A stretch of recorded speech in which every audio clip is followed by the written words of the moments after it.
कुल मिलाकर जो सारे लबो लुबाब इसका यही निकलता है, ये कहने की कोशिश करते हैं कि सरकार क्यों नहीं बात करती, क्योंकि या तो वहां पर विपक्ष के नेता दिखाई देते हैं और उसके साथ साथ राजनीति से प्रेरित है। उसके बाद प्रियंका का आशुतोष।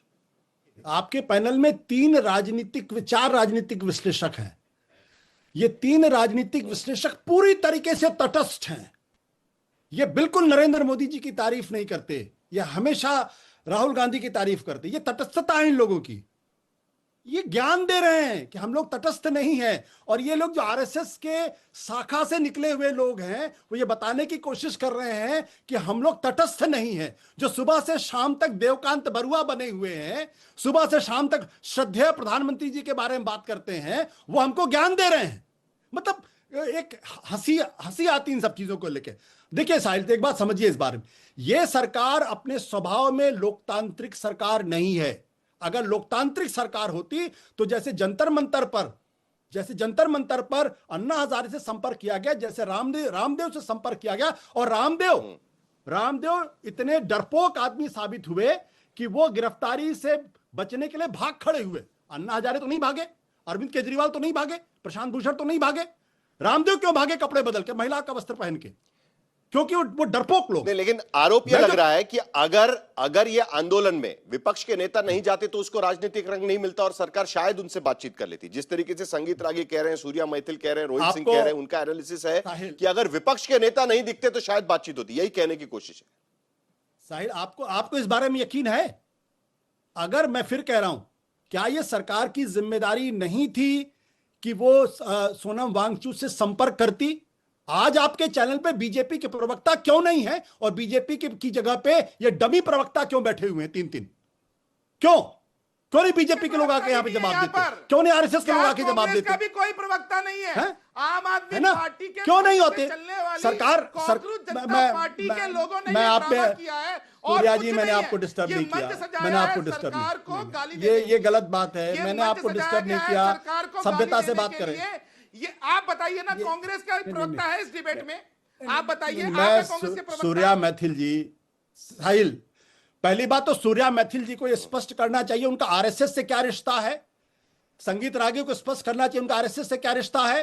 रोहित सिंह को स्पष्ट करना चाहिए उनका आरएसएस से क्या रिश्ता, फिर आके वो यहां बात करें। सब लोग डमी आरएसएस बीजेपी के लोग हैं, और ये खामखा अपने आप को राजनीतिक विशेषज्ञ कहते हैं। मेरा रिश्ता ये इनकी पोल खुलनी बहुत जरूरी है। व्यक्तिगत नहीं करते हैं, क्या परेशानी है? ठीक है, एक मिनट। प्रियंका कक्कड़ पहले आप, उसके बाद अनुराग भदौरिया। क्या राजनीतिक पार्टियों का उस मंच पर जाना यह राजनीतिक करार देता है जो आंदोलन वहां पर चल रहा था? क्योंकि आपको आमंत्रण देकर तो आपको बुलाया नहीं गया था, आप वहां पर गए, आपके पार्टी के नेता वहां पर गए, अनुराग भदौरिया आपके पार्टी के नेता भी वहां पर गए। तो क्या इसके वजह से सरकार को मौका मिला कि यह राजनीतिक प्रोटेस्ट चल रहा है? जिस तरीके से अन्ना आंदोलन के समय भी हमने देखा था, पार्लियामेंट के भीतर लालू यादव कह रहे थे कि बीजेपी के नेताओं को वहां नहीं जाना चाहिए था। बट साहिल जी, आपने कभी भी इस सरकार को, इस इनसेंसिटिव सरकार को जनता के साथ खड़े हुए देखा? क्या आपने इनको जीडी अग्रवाल जी के साथ खड़े हुए देखा? क्या आपने स्टैन स्वामी के साथ खड़े हुए देखा? ये वो सरकार है जिन्होंने अरविंद केजरीवाल की 15 दिन इंसुलिन बंद कर दी और कोशिश की वो जेल के अंदर मर जाए। ये वैसी सरकार है। ये अब जो भी बहाने बनाते रहे। सबसे बड़ी प्रॉब्लम ये है, आपने एक बहुत अच्छा मुद्दा उठाया अरेस्ट को लेकर।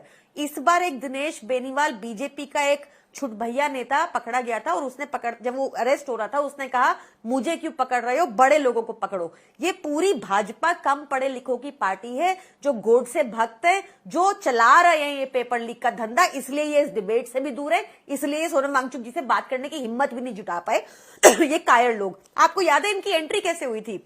इनकी एंट्री हुई थी व्यापम स्कैम से। व्यापम स्कैम की एसआईटी रिपोर्ट में क्या आया था साहिल जी, मैं याद दिलाती हूं आपको कि सीएम इन्वॉल्व है पेपर लीक में। आपको याद है कि शायद मेरे ख्याल से आज तक का भी एक प्रवक्ता था जिसकी डेथ हुई थी उस व्यापम स्कैम में। उसमें क्या क्या आया था कि गवर्नर इन्वॉल्व है पेपर लीक में, गवर्नर का बेटा इन्वॉल्व है पेपर लीक में, सीएम इन्वॉल्व है पेपर लीक में। उन्होंने 2014 से लेकर अब तक बीजेपी ने क्या किया, इस सिस्टम को और इवॉल्व कर लिया। अब छोटे छोटे प्यादे होते हैं, वो उनका नाम आता है, और वो छोटे प्यादे जब पकड़े जाते हैं वो कहते हैं बड़े चोरों को पकड़ो, कोई पकड़ा नहीं। आप आम आदमी पार्टी से जुड़ी हुई है, इसके लिए मैं आपको सवाल पूछ रहा हूं। देखिए 2011 की आपको वो नहीं, एक मिनट प्रियंका एक मिनट, आप आम आदमी पार्टी से जुड़ी हुई, इसके लिए आपको सवाल पूछ रहा हूं क्योंकि 2011 के आंदोलन में जिसका जिक्र संगीत रागी भी कर रहे थे, आंसू गैस के गोले छोड़े गए थे रामलीला मैदान पर। वाटर कैनन वहां पर लगाए गए थे।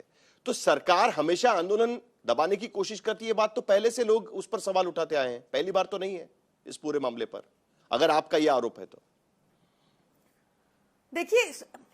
देखिए Sonam Wangchuk ji is not a politician, he is an educationist, he is a reformist, he is somebody, he's a person with scientific temper, we all look up to him.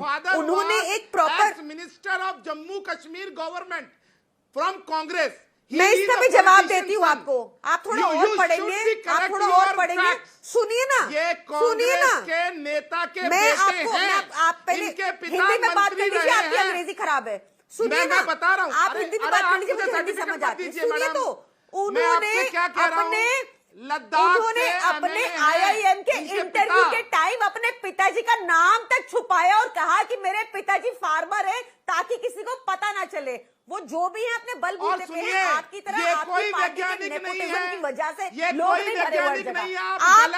अगर आपको सिर्फ लोगों को बदनाम करना होता है, आपके यहाँ पर कांग्रेस के मंत्री का बेटा आपको पसंद आएगा ही आएगा, क्योंकि आपके गठबंधन का सर, आप चंपत राय की पूजा कीजिए, जाइए। अरे भैया, आप चंपत राय को ले आए, अब जवाब नहीं है आपके पास कि ये कांग्रेस के मिनिस्टर के बेटे को आप इतना प्यार क्यों कर रही है? आप चोरों की भक्ति करते हैं, कांग्रेस के मिनिस्टर को बेटे को आप इतना प्यार कर रही है। आपने धन्यवाद नहीं किया प्रधानमंत्री जी का, उन्होंने इतना बड़ा एक कानून बनाया पेपर लीक मामले पे, चंपत राय के आपने ही खुद बैठा लिया दीपके को। बात करनी है आपको, दिनेश बेनीवाल ने क्या कहा? दिनेश बेनीवाल कह रहा है ठीक है, जरा अनुराग भदौरिया, जरा प्लीज दोनों को शांत करिए। प्रियंका जी दोबारा आपके पास आऊंगा मैं, लेकिन उससे पहले अनुराग भदौरिया, जो सवाल पूछा गया था, राजनीतिक पार्टी के नेता उस मंच पर नहीं दिखाई देते, तो इससे पूरे राजनीति की दृष्टि से नहीं देखा जाता, जो आरोप बार बार यहां पर पैनल में कुछ लोग लगा रहे हैं? देखिए, राजनीति कहीं यूनिवर्स में तो होती नहीं है, हवा में होती है कहीं क्या? जमीन पे जनता के भले के लिए होती है ना। हम लोग राजनीति करते हैं किसके साथ करते हैं? जनता के साथ ही करते हैं ना। हमारे आपके बच्चे तो गए ना, जो जिन बच्चों की मौतें हुई हैं नीट के पर्चा लीक में, जिन बच्चों की मौतें हुई, हमारे आपके बच्चे हैं ना, इसी समाज के बच्चे हैं ना। अगर उनका दर्द तकलीफ, या जो लोग वहां मंच पे बैठे हैं, जो छात्र हमारे आपके घर के हैं ना, तो हम राजनीति कर क्यों रहे हैं? हम उनके अधिकार की अगर बात नहीं उठाएंगे, उनके मंच पे जाके उनकी तकलीफ को अगर हम उनके साथ खड़े नहीं होंगे, तो हम क्यों राजनीति कर रहे हैं भाई? हमारी जिम्मेदारी बनती है, समाज के अंदर में कोई पीड़ित है, अगर परेशान है, तो हमें उसके साथ जाके खड़ा होना है, उसकी आवाज बनना है, उसको न्याय दिलाना है। यही तो हमारा काम है ना। हम विपक्ष की भूमिका निभा रहे हैं, सत्ता पक्ष अपनी भूमिका निभा रहा है।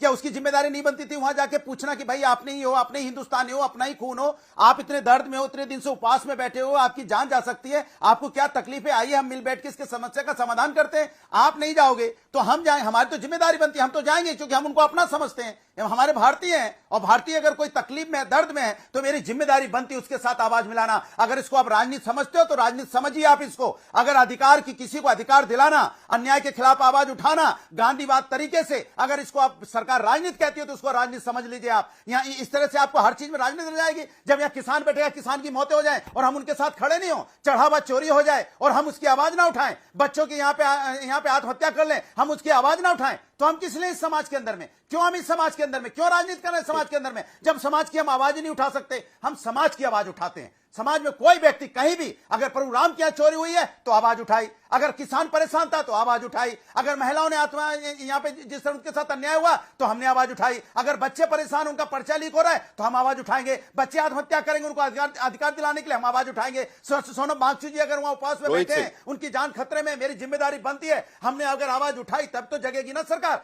ये सरकार क्या इतनी गूंगी बहरी हो चुकी है कि इसको आवाज सुनाई दे देती है? अपने हिंदुस्तानी क्या तरीका है? ये अपने हिंदुस्तानी है, पाकिस्तानी नहीं है, ये हमारा आपका खून है, ये साहिल हमारा एक आपका तरफा खून है, डिबेट और हम क्यों अपने करवा खून की रहे हैं? आवाज नहीं सुन रहे हैं। इस साहिल हम आपका अंधे बहरे हो एजेंडा है चुके हैं, क्या? हमें सत्ता के सामने कोई साहिल कुछ आपका दिखाई नहीं दे रहा है, एजेंडा सिर्फ है क्या सत्ता डिबेट दिखाई का? पड़ रही है, सिर्फ सत्ता दिखाई पड़ रहा है। रोहित सिंह, अगर मुझे मेरी आवाज आपको आ रही है, बीजेपी का प्रवक्ता को आने की, बताने की कि सरकार की क्या मंशा है। संगीत रागी, रोहित सिंह को मेरी आवाज नहीं आ रही है, आप कुछ कहना चाह रहे हैं जो अनुराग भदौरिया कह रहे हैं? यादव कहाँ हैं? यूरोप में घूम रहे हैं, तेजस्वी यादव के साथ है, राहुल गांधी के साथ। कहाँ अखिलेश यादव यूरोप में घूम रहे हैं, तेजस्वी यादव यूरोप में है, राहुल गांधी विदेश में है, तीनों मिलकर आइलैंड खोज रहे हैं। राहुल गांधी प्रधानमंत्री बनेंगे और 2 प्रदेश बनाकर अखिलेश यादव तेजस्वी यादव मुख्यमंत्री बनेंगे। देश की जनता को मूर्ख बनाना बंद करें विपक्ष के लोग। नरेंद्र मोदी जनता के साथ हैं। जन सरोकार की नीतियों पर देश की लोकप्रिय सरकार जननायक प्रधानमंत्री नरेंद्र मोदी के नेतृत्व में काम कर रही है। विपक्ष के देश तोड़ो एजेंडा को देश का नौजवान सफल नहीं होने देगा। समाजवादी पार्टी झूठी, कांग्रेस पार्टी झूठी, राष्ट्रीय जनता दल करप्ट, करप्शन और झूठे लोगों को देश की जनता अलाउ नहीं करेगी। दोनों को शांत करिएगा प्लीज, दोनों को शांत करिए। संगीत रागी, आप कुछ कहना चाह रहे थे, आप कुछ कह रहे थे, आपने कुछ कमेंट किया, जरा बताइए एक बार फिर क्या बोला आपने। मैंने आपको ये कहा कि आप एजेंडा चला रहे हैं क्या?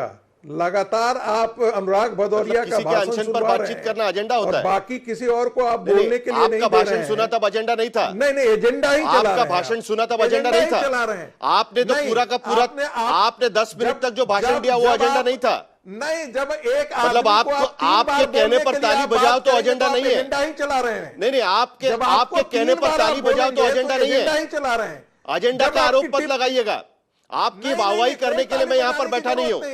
आपकी वाहवाही करने के लिए मैं यहाँ पर बैठा नहीं हूँ। और व्यक्तिगत आरोप और टिप्पणी मत करिएगा। व्यक्तिगत आरोप और टिप्पणी मत करिएगा। आपको बोलने का पूरा मौका दिया गया था। आपको बोलने का पूरा मौका दिया गया था और शुरुआत आपसे की गई थी। कृपया करके आप बिल्कुल इस तरीके की टिप्पणी मत करिएगा। वहां पर स्टूडेंट बैठे हुए और प्रोफेसर यहाँ पर रह के दूसरे पर आरोप लगा रहे हैं। आप मुझ पर टिप्पणी कर रहे हैं। आप मुझ पर टिप्पणी कर रहे हैं। नहीं, आपका एजेंडा नहीं चलेगा। आपका एजेंडा नहीं चलेगा संगीत रागी जी, आपका एजेंडा नहीं चलेगा। आपको भाषण करने नहीं दिया जाएगा। सवाल उनको भी पूछा गया था, आपको भी सवाल पूछा जाएगा। कृपया करके टिप्पणी मत करिएगा। कृपया करके टिप्पणी मत करिएगा। सर्टिफिकेट बांटने का काम मत करिएगा। बिल्कुल सर्टिफिकेट बांटने का काम मत करिएगा। आपके सर्टिफिकेट की जरूरत नहीं है किसी को यहाँ पर। आपके सर्टिफिकेट की जरूरत नहीं है किसी को यहाँ पर। एक व्यक्ति को यदि 3 आप एजेंडा चला रहे हैं। आप एजेंडा चला रहे हैं। आप एजेंडा चला रहे हैं। सर्टिफिकेट बांट, आपके सर्टिफिकेट की जरूरत नहीं है किसी को। आपके सर्टिफिकेट की जरूरत नहीं है किसी को।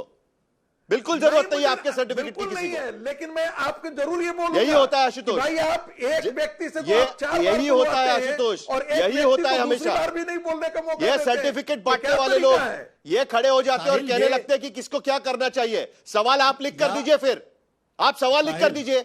नहीं, बिल्कुल नहीं। तो आप सवाल लिख कर दीजिए, फिर आप कहेंगे कि आपकी वाहवाही करेंगे, तब ये चलेगा क्या? कि एक व्यक्ति के पास आप ईमानदारी से बात करिएगा। ईमानदारी से बात करिएगा। आप ईमानदारी से बात करिएगा। आप ईमानदारी नहीं, ये कोई दूसरे चैनल के लोग नहीं है जहां पर आपके मर्जी से यहां पर चलेगी डिबेट। नहीं, मैं कोई नहीं बता रहा हूं। एक व्यक्ति के पास यदि 4 बार आप जाएंगे, साहिल देखिए, व्यक्ति के पास एक यहाँ बार भारतीय जनता पार्टी के 3 प्रवक्ता बैठे हुए हैं जो मुद्दे पे बात नहीं कर रहे हैं। मुद्दे पे कोई बात नहीं कर रहा। इसमें क्यों सरकार ने सोनम वांगचुक से संपर्क क्यों नहीं किया? असल सवाल इस बात को लेकर यह है। कोई यूरोप की बात कर रहा है, कोई यहां की बात कर रहा है, कोई वहां की बात कर रहा है।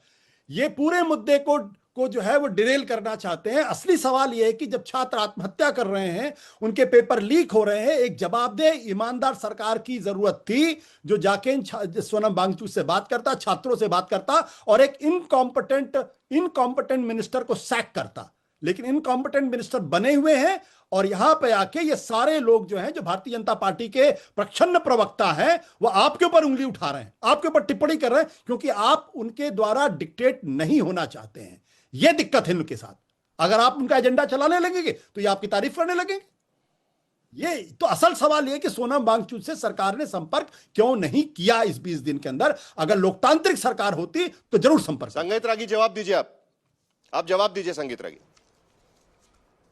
ये वो पत्रकार बोल रहे हैं, ईमानदार पत्रकार, जो मनमोहन सिंह की सरकार को बचाने के लिए टेप एयर नहीं करते हैं। ये ऐसे नैतिक पत्रकार हैं। दूसरी बार मैं बार बार ये कह रहा हूं, आशुतोष ने मेरा नाम लेकर के बोला, कांग्रेस पार्टी का भी तो प्रवक्ता यहां पर नहीं है, तो क्या वो अकाउंटेबल नहीं है? तीसरी बात, कांग्रेस पार्टी के प्रवक्ता उस मनमोहन सिंह तो कोयला मंत्री का भी काम देख रहे थे।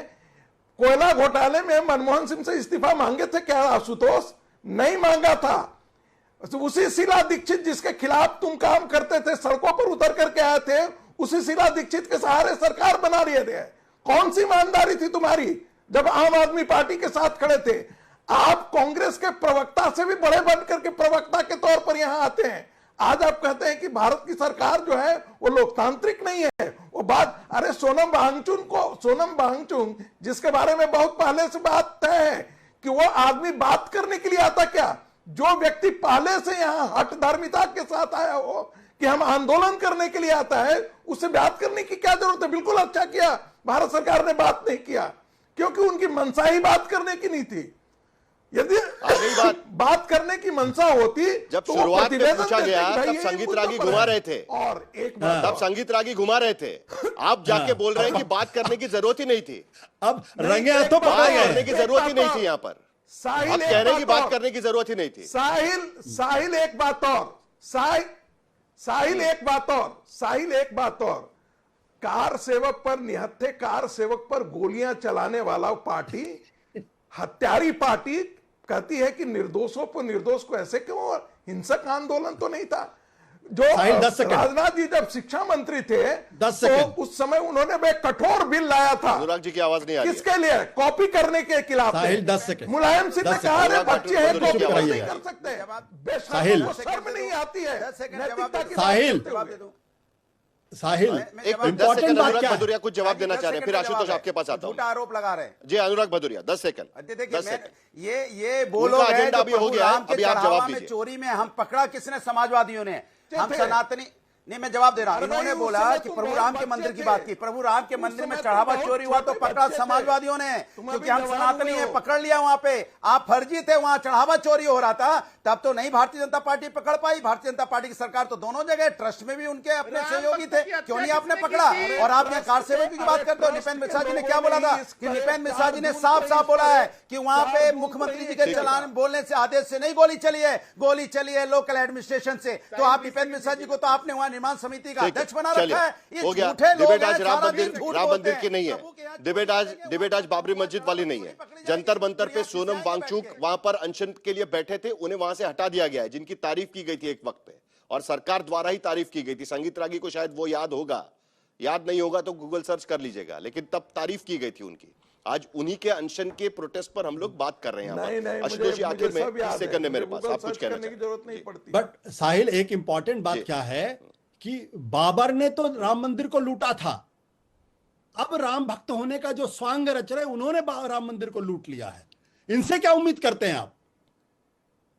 बाबर ने लूटा, उसके बाद जो चंपत राय जैसे लोग थे, प्रसन्न थे, इन्हें राम भक्तों ने लूटा। तिरुपति बालाजी लूटा या नहीं लूटा? आपकी लूटा नहीं लूटा? राम मंदिर पे रोम वाले इस देश को कितना लूट रहे हैं। कार्रवाई चल रही है। इनकी बातें में क्या करते हैं? ये तो 2 साल राम मंदिर की रक्षा नहीं कर पाए ये लोग। 2 साल राम मंदिर की रक्षा नहीं कर पाए, वहां लूटने पहुंच गए। मानसून सत्र शुरू होगा, लेकिन उससे पहले जंतर मंतर पर एक्शन बढ़ रहा है, और इसी बात को लेकर यहां पर चर्चा करना जरूरी था, क्योंकि आज अनशन को लेकर एक्शन हुआ है।